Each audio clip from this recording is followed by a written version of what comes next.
So hey everybody, welcome back to How to Feed a Loon. I'm Chris, and well, you'll be seeing the loon when, we've got big juicy tomatoes and he's ready to eat them. So guys, I'm so excited. We're in tomato season. We are in the thick of it, and as you can see, these tomato plants have been growing beautifully. Some interesting things have happened since we last met, and I'm kind of glad that they did. They gave me a little bit of a scare, but the things that I can share with you, so if they happen to you, you'll know what to do. Okay, so let's just talk about, first of all, we said when we'd see each other again, we'd start seeing tomatoes. Well, folks, we're seeing tomatoes. They're coming in, they started coming in a little slow this season, and I'll explain why in just a moment, but they're coming in now and they are absolutely beautiful. So let's review. So after you planted, I told you that you should really keep an eye on them, and it's very important that you want to prune back kind of excess unnecessary leaves and stems, because we really want to continue to focus on producing tomatoes, especially at this point. So, as they start to kind of like encroach upon each other, you can just clip them away. I know it feels a little weird to be clipping away some of these beautiful plants, but they're okay. And like I said, we want all of our focus to really be on producing these beautiful tomatoes. So, one thing that you may notice, and I want you to definitely keep an eye out for, is to look for the health of your plants. They should be beautifully and green like this, and if they're too yellow, you probably need to water them a little bit more. You may start to see these little brown spots on the leaves. And for the first time this year, I started to see those early on. And what that is, that's called early blight. And it's just like a fungal, it's from fungus that's in the soil, usually from the water, and it splashes up on the leaves. I told you, remember, you gotta be really careful when you're watering, so that soil doesn't splash up onto the leaves, because that can happen and it'll contaminate the plant and make it sick. All you got to do is just clip those away, and then what you're going to want to do is just discard them far away from the plants. Just put them in the trash somewhere, because they're still going to have that fungus on them. If you put them back in the soil, it can contaminate them again, and that's not good. So be sure to keep an eye out for that. So now let's talk about these beautiful plants. Like I said, we had an interesting April this year. It was much, much colder than it normally is. I don't know if it's climate change, what's happening, but our springs are getting a little colder and our summers are getting super hot. So we had consecutive days in April where it was down in the 40s. And tomato plants really prefer for the temperatures not to drop below 55, maybe 50. We had a number of days where it was down in the 40s. So I knew I should be seeing some tomatoes, at least starting to come in, and they just weren't. I was seeing these beautiful yellow flowers, the blossoms, everything. And you see they're growing beautifully.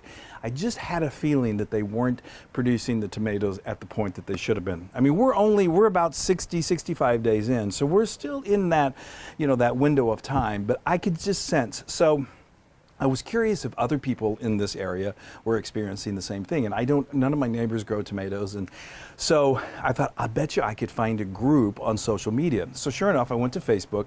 There were so many groups in this local area that were gardeners, and gardeners love to share their stories, they share pictures. Just make sure that if you join one of these groups, it's for your area, because I'm in North Texas. If I had selected just a whole Texas or even like a Houston one, they're completely different climates, and they had completely different experiences. Mother Nature really, she has a mind of her own, and she can really make things work for you or work against you. And in April, things were working a little against me, but everyone else was experiencing the same thing. For the most part, there were a few people that were like, no, mine are coming in beautifully. But we all agreed it's because of the cold weather. We all knew we just need to be patient. Mother Nature is going to take over, and they are going to start coming in. And they did. They're absolutely beautiful. One thing you can do if you experience something like this, and you can do this anyway, is there's something called tomato and blossom set spray. And it's just a natural hormone that's found in nature. But it really helps promote growth. And you just spray them directly on the flowers and the adjacent leaves, and it promotes growth. And I was like, okay, I've never done this before, but people absolutely swear by it. And folks, I am telling you, within 1 week, maybe even less, I started seeing tomatoes. So I swear by this stuff. I apply it once a week, every week. Okay, so now remember when we last spoke, we said that once we start to see these tomatoes come in, we want to focus on adding more fertilizer, but this time we're not going to do as much nitrogen because we wanted that nitrogen to help them grow and get all nice and leafy. Now we want to turn the focus on those tomatoes. That means we want a fertilizer that's a little heavier in our phosphorus and our potassium. So that's what I've got right here. So now it's time to add this fertilizer. Oh, hi, Eb. My helper's here. Okay, so now Eb is going to help me do this. Don't eat any of this. We don't want you growing tomatoes. Okay, so now, like I said, you don't want to over-apply your fertilizer because that can be unhealthy for the plant. But I just use an old rickety tablespoon, about, I'd say close to a foot away from the base of the tomato plant. You're going to sprinkle on a total of 3 tablespoons of the fertilizer. And you know, be kind of careful. It can be a little tricky, especially as these things start to fill out. But you're going to be good. You've got it. And if a little gets close to the plant, you're okay.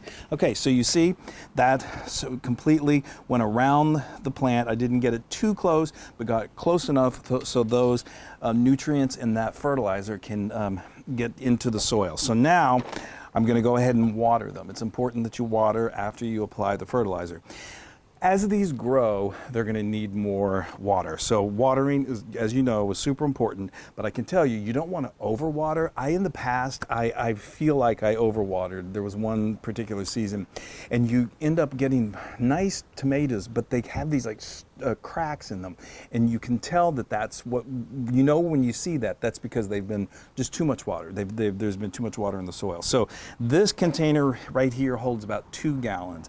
We're at a point now, they're growing nicely. I mean, you can see this beefsteak has already, you know, reached the ceiling of my fortress.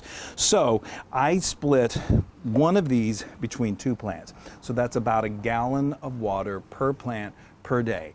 You need, the rule of thumb is 1 to 2 inches of water per week. That's a little hard to figure out exactly how much that is, but this is a good amount. Now be careful when you're applying this water to the fertilizer, because you want to, if you can, prevent it from splashing up, and you know, it can endanger the plant if you get too much of that fertilizer directly onto the tomato plant.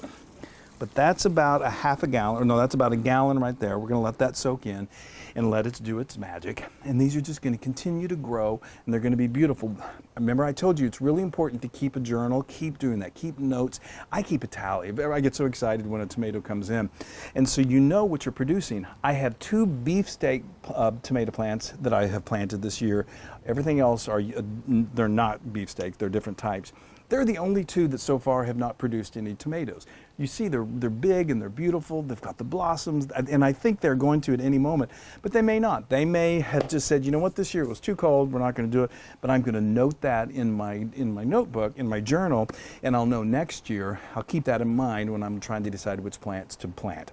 So next time we see you guys, we are going to please have beautiful, juicy red tomatoes.